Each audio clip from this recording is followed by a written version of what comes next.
Hey guys, and welcome to an episode of Geopolitics with Mark.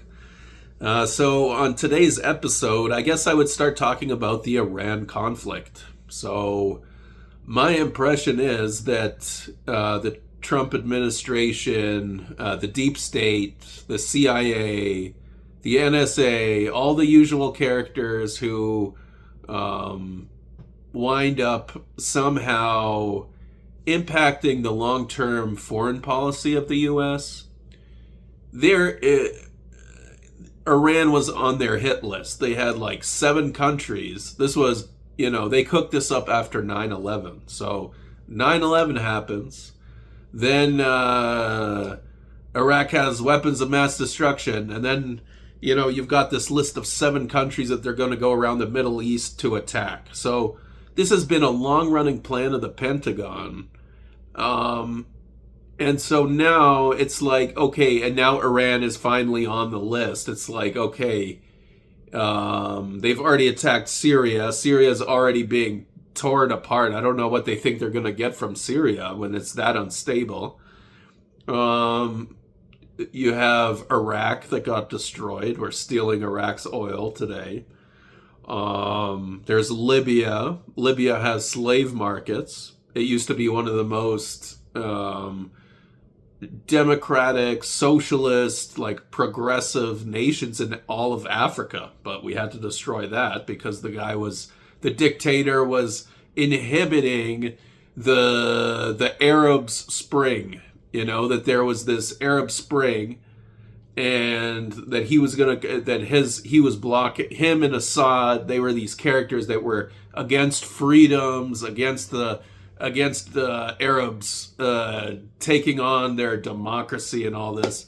It was just us going in there and cooking up wars, that they don't have enough freedoms, and that, there's some demonstration, but then we come in with the false flag attacks, just kind of like what you're seeing with Iran in the past month. So getting back to Iran then, what is the likely outcome of war with Iran? I'll tell you the possible outcomes. You have Iran that gets defeated very quickly. It's decisively defeated. You have a long drawn out war. You have Israel being decisively defeated and quickly. And then I would say that's about like what you're looking at, right? It's like the way that I would think about it is that Iran has been constantly bullied, right? Iran is like the bullied kid. So now the bullied kid is building up defenses and waiting for another conflict. It's not like the idea that you turn away from Iran and Iran is now going to ignore the fact that you are beating up on Iran, is like, I think that's self-serving. I think the West does that. We're like, oh man, Iran's not working on anything. And it's like, and then we go on and do our own thing. And then it's like 10 years later, okay, now Iran's up. Time for it. Let's go attack Iran. They probably don't have anything.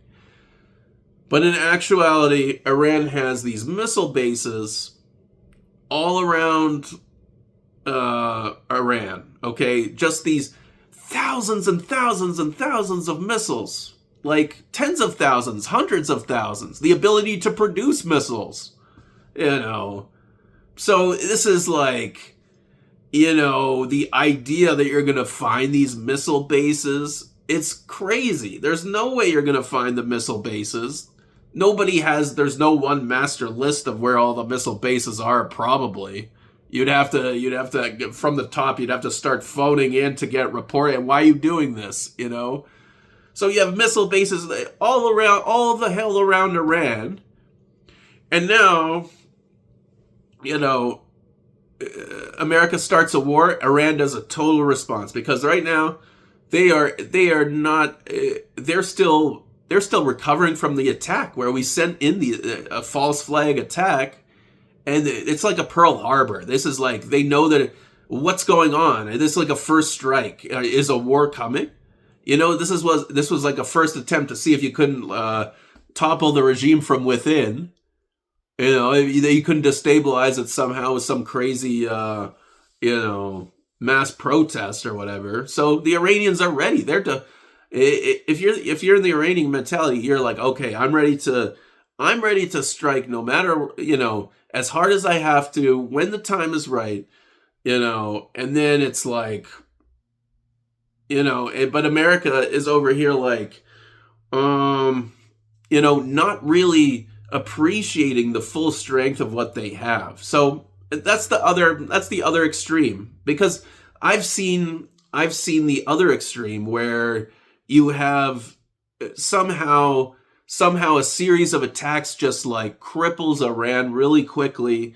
Maybe the economy is crippled where the oil they can't sell any more oil, and so now it's like it's just like it's like trying to bottle up the regime and just like hammering them until finally they're just like whatever. And so that's one possibility.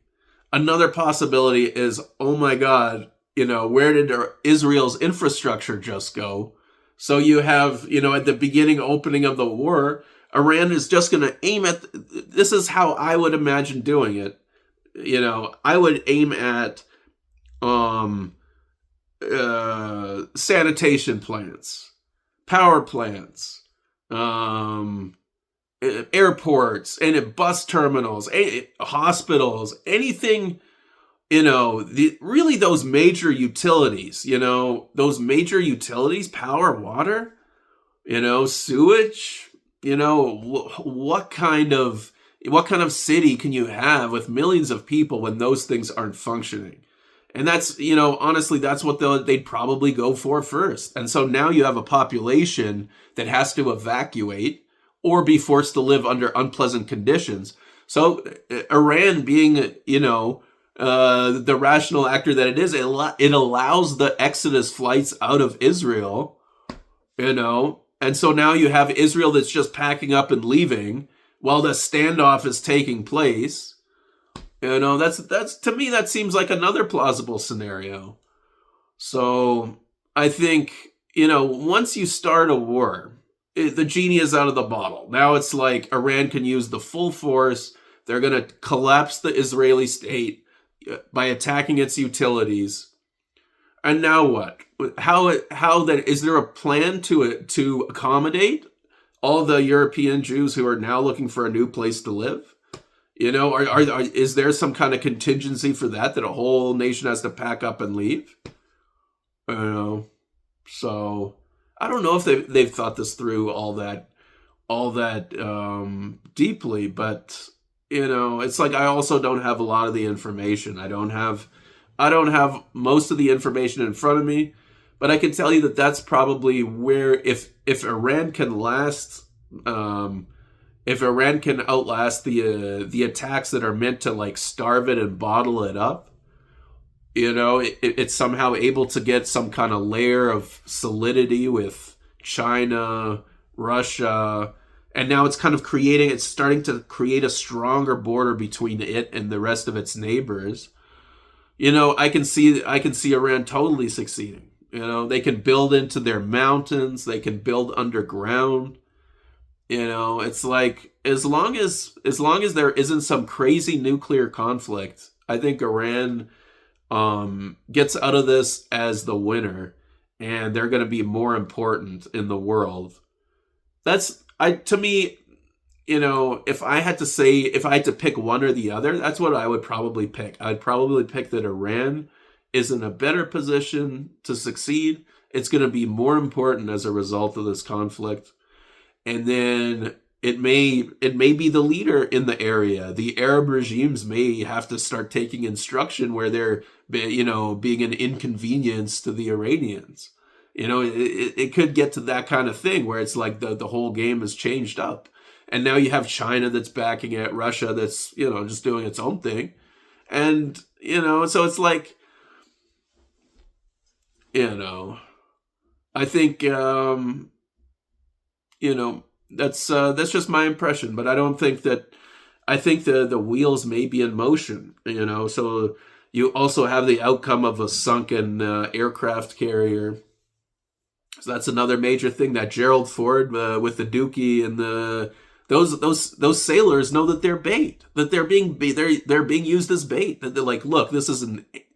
The clever ones are like, holy shit, guys, we're a sitting target. This is like, aircraft carrier was cool in 1960, right after the Second World War. Hell, it was cool during the Second World War, But to think that the aircraft carrier today, this big floating target, is really gonna, is really something these sailors want to be chilling on while this, standoff kind of situation is happening. No kidding, they're upset. No kidding, they're flushing stuff down the toilet. So, yeah, guys. I mean, it's just, there's no clarity as to why we're going to war against Iran. Other than Israel wants it that way, but I don't know if that's a good enough justification. Maybe it is. Maybe it is. Maybe that's their idea, that there's going to be a war against their neighbors. It's going to increase their security. Honestly, I wouldn't make that calculation. Ever since the beginning of this war against Palestine, and then now, Hezbollah, Lebanon, Yemen, the idea that you're going to be battling the Arabs, I never thought was a good idea. I thought it was always a better idea to get money out of Europe. You get money from Europe, you basically build the area so you have a socialism, like a basic socialism, so there's no poverty, there's no suffering. People have their basic needs, they have their health care, groceries are reasonably priced, it's easy to get housing. You take care of these things, you don't have people in their basements dreaming up, how am I going to build a pipe bomb rocket to fly it, into some gathering of Israelis through an apartment window. You just wouldn't have that, right? I mean, these things are happening not because the Arabs hate the Jews, the Muslims, they hate the Jews. No, this is because Israel is stealing their land. This is how normal people act. When you're, when North America was stealing the First Nations land, it wasn't peaceful all the time. It wasn't like they were happy about it, They see a white man bringing in disease. It's like, it sucks. It really does suck. That's with being born here, you're forgiven a little bit. The land forgives you a little bit. And then it's like, but you can still see how your people changed the scene, and the same thing is what's going on now, except Israel has so many options. These Israelis, they could use their lobbyists to lobby for passports in Europe, use their money to lobby for passports in North America. So now every Israeli has 2 passports. What's the obsession with getting a certain number of people, so that, when you can't take care of them, when you're incapable of creating the systems to sustain their life while also disrupting the region as a whole. I think that's the major conundrum. And so really what you want to do is you want to, either evacuate the Middle East altogether, which in my opinion is probably the best option. Honestly, you get to go back to Europe. You get to get reparations out of Europe. You get to come to any place where there are Europeans. And then you could create a new Israel, just not where Israel is today, because it was abandoned through a quitclaim deed, ceding it to the Palestinians over 2,000 years that the European Jews were in Europe.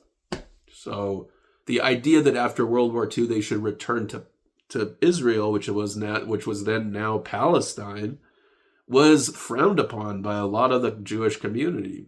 So this is a kingdom. The Rothschild kingdom is Israel. These guys use their money and power to set up a kingdom that then, when the surviving European Jews were not allowed to emigrate to America, he herded them into Israel.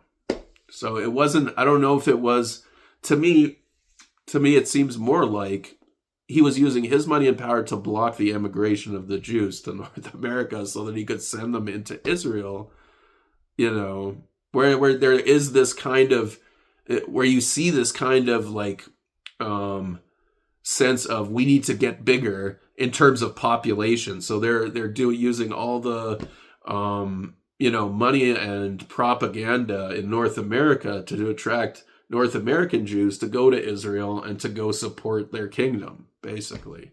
So that's where you get AIPAC. Anyway, guys, I have, I think this is just my perspective, is that, there can be a lot more winning is going to take place when you put everything into context.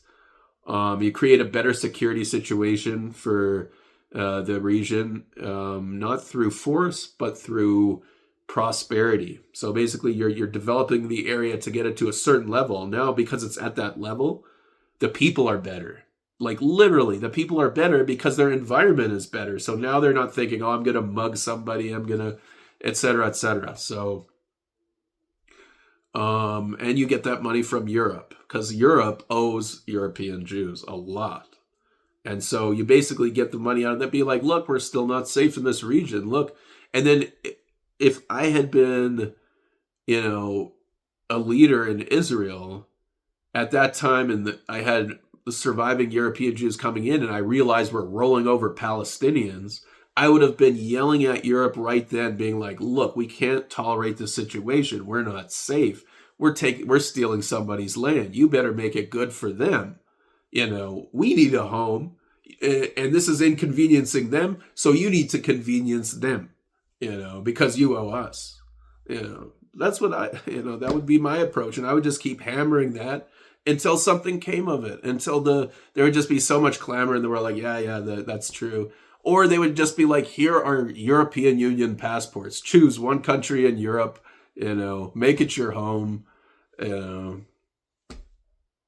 So anyway, guys, it'll be interesting to see what comes up. These are difficult times, but I think the world is kind of like at an inflection point, and I think good things will happen in the future. I think we have to take one thing at a time, and so take it easy, be safe, and can't wait to see you on another episode of Geopolitics with Mark.